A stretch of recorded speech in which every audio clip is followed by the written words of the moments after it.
महाकुंभ नजदीक है और महाकुंभ जो 12 साल के अंतराल के बाद आ रहा है, इसमें शाही शब्द को लेकर अभी से कुछ विवाद खड़े हो गए हैं या फिर ये कहिए आपत्ति इस शब्द को लेकर जताई जा रही है। पूरी खबर क्या है आप जानेंगे तो समझ पाएंगे। शाही स्नान से शाही शब्द को हटाना चाहते हैं साधु संत और लॉजिक ये दिया गया है कि ये इस्लाम से जुड़ा हुआ शब्द है शाही, इसीलिए इसे हटाकर अमृत या दिव्य शब्द रखा जाना चाहिए। मुगल काल से जुड़ा हुआ भी ये शब्द बता दिया है शाही, और इसीलिए शाही स्नान को वो शाही नहीं कहलवाना चाहते। शाही शब्द की जगह सनातन धर्म का ही कोई शब्द हो, ये साधु संतों की मांग है और इसी मांग के चलते अब विचार विमर्श हो रहा है। और महाकुंभ से ठीक पहले ये चर्चा जोर भी पकड़ रही है। इस मुस्लिम शब्द की चर्चा के बाद में 13 अखाड़े हैं और शुभ स्नान भी इसमें होता है, शाही स्नान जिसे नाम दिया गया है। ऐसे में साधु संत ये कह रहे हैं कि शाही की जगह इसे अमृत या दिव्य कहा जाना चाहिए, जो कि सनातन धर्म के हिसाब से हो। शाही शब्द इस्लामिक शब्द है और ये मुगल काल से जुड़ा हुआ है, इसीलिए इसको हटाया जाना चाहिए। शाही स्नान का मतलब है संगम में साधुओं और भक्तों का स्नान, जिसके बाद में भव्य परेड भी निकाली जाती है और भक्तों का मानना है कि इससे पुराने सभी पाप धुल जाते हैं। जन्म मृत्यु के चक्र से मोक्ष और मुक्ति का मार्ग जो है वो प्रशस्त होता है, तो बड़ा पावन ये स्नान कहा जाता है। सनातन धर्म में इसकी बड़ी खासियत है, बड़े मायने हैं। और ऐसे में अखिल भारतीय अखाड़ा परिषद के अध्यक्ष महंत रविंद्र पुरी ने कहा है कि प्रयागराज में अखाड़ा परिषद की अगली बैठक के दौरान नाम बदलने की मांग पर विचार किया जाएगा। आचार्य पुरुषोत्तम शर्मा जो कह रहे हैं कि ये स्नान सदियों से चले आ रहे हैं, लेकिन हम सभी जानते हैं कि मुगलों के काल में इन्हें शाही स्नान नाम दिया गया। इसीलिए संतों का मानना है कि अब वो वक्त आ गया है कि इसे दिव्य या अमृत जैसे सनातन नामों से बदल दिया जाए। हालांकि ये तय करना किसी एक व्यक्ति पर निर्भर नहीं करता, इसे अखाड़ा परिषद की अगली बैठक में चर्चा के लिए रखा जाएगा और अगर सभी सहमति इस पर जताते हैं तो हो सकता है इसमें परिवर्तन हो जाए। इस महीने के अंत में प्रयागराज में आने वाले महाकुंभ को लेकर आयोजित जो महाकुंभ होगा उसकी योजना बनाई जा रही है और इसीलिए एक बैठक भी होगी। इस मीटिंग में जो सदस्य रहेंगे उनसे सभी से इस बात को लेकर चर्चा करने की प्लानिंग भी है। महाकुंभ का मेला की जो कि जनवरी 2025 से प्रयागराज में आयोजित होने वाला है। मध्य प्रदेश में शाही शब्द को लेकर बवाल की स्थिति भी देखी जा रही है। महाकाल की सवारी में शाही शब्द को लेकर भी विवाद देखा गया। शाही की जगह दिव्य भव्य जैसा शब्द हो, यानी कि उधर महाकुंभ को लेकर जो हमारे अखाड़े हैं वो चर्चा कर रहे हैं और उनका कहना ये है कि अब जो आने वाली बैठक है उसमें इस नाम को बदलने पर बात होगी।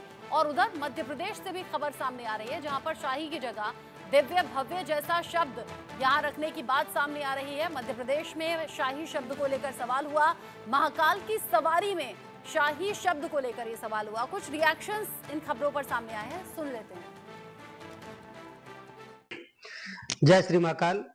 वर्तमान समय में भगवान महाकाल की शाही सवारी अथवा हमारे कुंभों में होने वाले शाही स्नान या शाही सवारियां, इनमें शाही शब्द पर या शाही सवारी शब्द पर प्रश्न चिन्ह खड़े हो रहे हैं।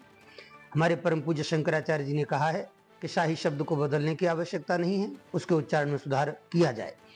उनका मानना है कि वो शाही नहीं साहे है और साहे का अर्थ होता है स धन अहि, यानी सर्प के सहित। अहि का अर्थ सर्प होता है हिंदी में। और उन्होंने सवारी का अर्थ किया है कि स धन वारे, यानी वारी अर्थात जल। जल को उन्होंने गंगा जल कहा, वहां गंगा जल के सहित। जिस यात्रा में गंगा जल और सर्प हो ऐसी यात्रा भगवान महाकाल की यात्रा, उन्होंने शाही सवारी का ये अर्थ किया। ठीक है, हम उनका बहुत बहुत सम्मान करते हैं और शाब्दिक रूप में उनका अर्थ बिल्कुल ठीक भी है। किंतु अगर ये अर्थ कर देते हैं उसका और उसको शाही सवारी के स्थान पर शाही सवार कहते हैं, तो मुझे लगता है कि जो हमारे आम भक्तगण हैं, श्रद्धालु हैं, वो इसका अर्थ बिल्कुल समझ नहीं पाएंगे। और जिस प्रकार शाही सवारी से एक गुलामी की बू आती है, क्योंकि वो फारसी भाषा का शब्द है और वो निरंतर ऐसे ही बना रहेगा। इसलिए मैं तो ये कहना चाहूँगा कि जैसा कि हमारे अखाड़ा परिषद के राष्ट्रीय अध्यक्ष जी ने कहा भी है कि हम इस पर विचार भी करेंगे और इसको बदलेंगे भी, ऐसा उन्होंने कहा है, तो मैं तो यही कहूँगा कि निश्चित रूप से इसको बदलना चाहिए। प्रथम तो मध्य प्रदेश के यशस्वी मुख्यमंत्री डॉक्टर मोहन यादव जी के प्रति कृतज्ञता व्यक्त करता हूं कि उन्होंने जिस प्रकार से जो शाही सवारी का जो नाम आता था हमेशा से, जिसको कि एक तरीके से मुझे लगता है कि इस्लामिक नाम या उर्दू नाम था, निश्चित ही बाबा महाकाल उज्जैन के हमारे राजा है, अखिल ब्रह्मांड के राजा है। उनकी सवारी का नाम राजसी सवारी आने वाले समय में राष्ट्रीय सवारी के नाम से माना जाएगा। मैं निश्चित ही इस चीज़ का स्वागत योग्य हमारे माननीय मुख्यमंत्री जी ने जो आदेश जारी किया उसका स्वागत करता हूं। और मैं भी ये चाहता हूं और हम सब लोगों की इच्छा भी होना चाहिए, सनातनी, हम सब लोग सनातनी हैं, इसलिए नाम भी हमारा सनातनी होना चाहिए, न कि अन्य किसी धर्म से जुड़ा हुआ होना चाहिए। एक बार पुनः माननीय मुख्यमंत्री जी के प्रति कृतज्ञता व्यक्त करता हूँ। जय श्री महाकाल। इस पूरी खबर को लेकर बात करने के लिए मेरे साथ में खास मेहमानों का पैनल जुड़ गया है। मेरे साथ में डॉक्टर एस रावत हैं, हिंदू धर्म गुरु के तौर पर जुड़े हैं। मुफ्ती शमून कासमी मेरे साथ में हैं, मुस्लिम धर्म गुरु के तौर पर। जैद अनवर मेरे साथ में है, इस्लामिक स्कॉलर के तौर पर मेरे साथ में आप जुड़े हैं। आप तीनों का ही बहुत स्वागत। सबसे पहले डॉक्टर एस रावत, मैं आपसे सवाल करना चाहती हूँ। मुगल काल से जुड़ा हुआ ये शाही शब्द बताया जा रहा है, इसको लेकर आपत्ति अब देखी जा रही है। पहले महाकाल की सवारी को लेकर और फिर महाकुंभ को लेकर। ये आपत्ति पहले क्यों नहीं हुई? देखिए रचना जी, ऐसा होता है कि जब 600 वर्ष तक मुसलमानों का शासन रहा तो उनके शब्दों का इस्तेमाल निश्चित तौर पर समाज के अंदर होता है। राजा जिस प्रकार के शब्दों का इस्तेमाल करता है उस प्रकार प्रजा भी करने लग जाती है। तो 600 वर्ष कोई बहुत कम समय नहीं होता है। तो हमारी जो हिंदी भाषा थी उसमें बहुत सारे चेंजेज हुए, बहुत सारे उर्दू के शब्द उसके अंदर आ गए, तो वो शब्द चलते रहे। पहले शाही इमाम होते थे, अब शाही इमाम एक शब्द था कि भाई बहुत बड़ा एक ज्ञानी शब्द था, इमाम भी एक बहुत बड़े ज्ञानी होते हैं। तो धीरे धीरे वो शब्द जो हमारे प्रचलन में आने शुरू हुए तो उसको धीरे धीरे शाही शादी, राजसी शादी, इसी प्रकार से ये शब्द का फिर उच्चारण हमारे महाकुंभ के अंदर भी और शाही स्नान में भी, इसको शाही शब्द एक राज परिवार से, बादशाह परिवार से जुड़ा हुआ था, तो धीरे धीरे उसका प्रचलन हुआ। लेकिन अब धीरे धीरे, जैसे आपको पता है कि आजकल सोशल मीडिया का जमाना है और हर आदमी अपने आप को स्वतंत्र फील करता है, उनको लगता है ये शब्द कहाँ से आ गया शाही, ये तो शाही इमाम लगाते हैं, या शाही साहब में इस्तेमाल होता है तो राजशाही शब्द है, इसका दिव्य स्नान से यानी अमृत स्नान से इसका क्या मतलब है।